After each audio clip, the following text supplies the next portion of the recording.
सबसे अधिक अंडे देने वाला पक्षी कौन सा है? शुतुरमुर्ग, कबूतर, उल्लू, भूरा तीतर।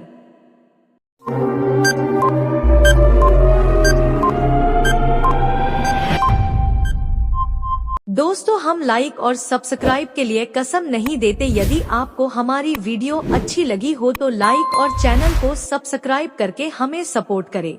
आपका जवाब है भूरा तीतर।